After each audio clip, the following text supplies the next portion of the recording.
जय श्री राम दोस्तों। आज हम जानेंगे कि उर्मिला ने 14 वर्ष तक लक्ष्मण से दूर रहकर क्या किया। पौराणिक मान्यता के अनुसार शेषनाग के कई अवतारों का उल्लेख मिलता है, जिनमें राम के भाई लक्ष्मण और कृष्ण के भाई बलराम मुख्य हैं।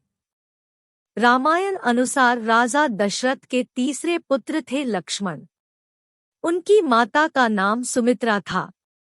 लक्ष्मण के लिए राम ही माता पिता, गुरु, भाई सब कुछ थे और उनकी आज्ञा का पालन ही इनका मुख्य धर्म था।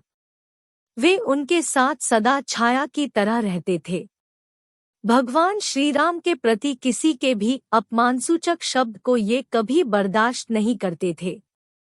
वास्तव में लक्ष्मण का वनवास राम के वनवास से भी अधिक महान है। 14 वर्ष पत्नी से दूर रहकर उन्होंने केवल राम की सेवा को ही अपने जीवन का ध्येय बनाया। वाल्मीकि रामायण के अनुसार उर्मिला जनकनंदिनी सीता की छोटी बहन थी और सीता के विवाह के समय ही दशरथ और सुमित्रा के पुत्र लक्ष्मण को ब्याही गई थी। जब राम और सीता के साथ लक्ष्मण भी वनवास को जाने लगे तब पत्नी उर्मिला ने भी उनके साथ जाने की जिद की, परंतु लक्ष्मण ने उन्हें यह कहकर मना कर दिया कि अयोध्या के राज्य को और माताओं को उनकी आवश्यकता है। उर्मिला के लिए यह बहुत कठिन समय था, ऐसे में जबकि वह नववधू थी और उसके दाम्पत्य जीवन की तो अभी शुरुआत ही हुई थी। लक्ष्मण के वनवास जाने के बाद उर्मिला के पिता अयोध्या आए और उर्मिला को मायके चलने का अनुरोध करने लगे, ताकि माँ और सखियों के सान्निध्य में उर्मिला का पति वियोग का दोह कुछ कम हो सके।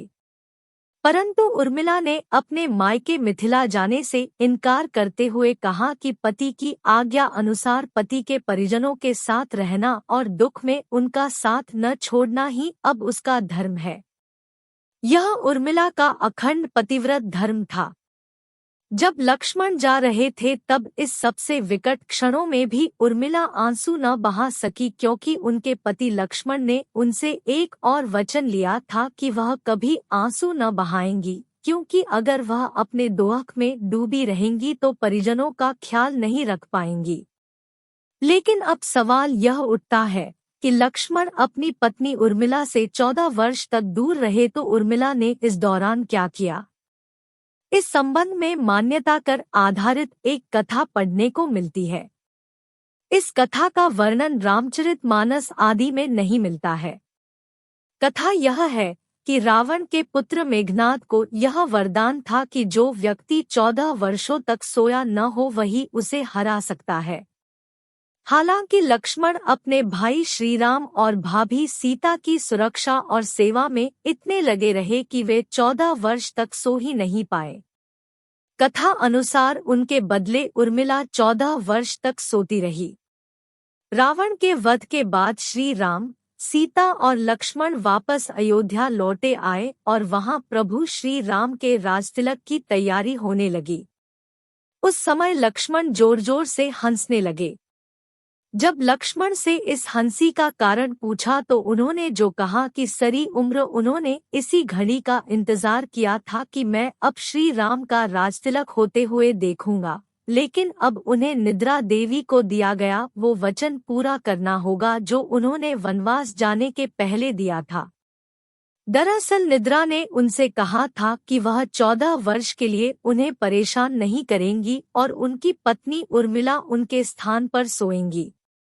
निद्रा देवी ने उनकी यह बात एक शर्त पर मानी थी कि जैसे ही वह अयोध्या लौटेंगे उर्मिला की नींद टूट जाएगी और उन्हें सोना होगा।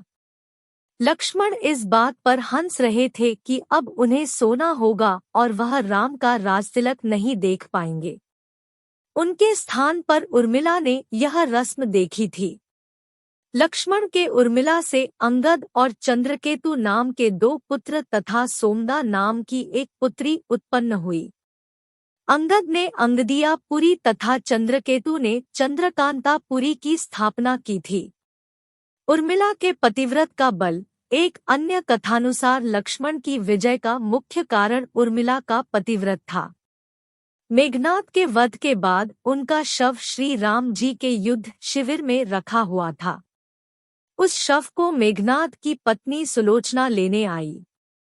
पति का छिन्न शीश देखते ही सुलोचना का हृदय अत्यधिक द्रवित हो गया। वह रोने लगी। रोते रोते उसने पास खड़े लक्ष्मण की ओर देखा और कहा, सुमित्रानंदन, तुम भूलकर भी गर्व मत करना कि मेघनाद का वध मैंने किया है। मेघनाद को धराशायी करने की शक्ति विश्व में किसी के पास नहीं थी। यह तो 2 पतिव्रता नारियों का भाग्य था। अब आप सोच में पड़ गए होंगे कि निद्रा देवी के प्रभाव में आकर अगर उर्मिला 14 साल तक सोती रही तो सास और अन्य परिजनों की सेवा करने का लक्ष्मण को किया वादा उन्होंने कैसे पूरा किया।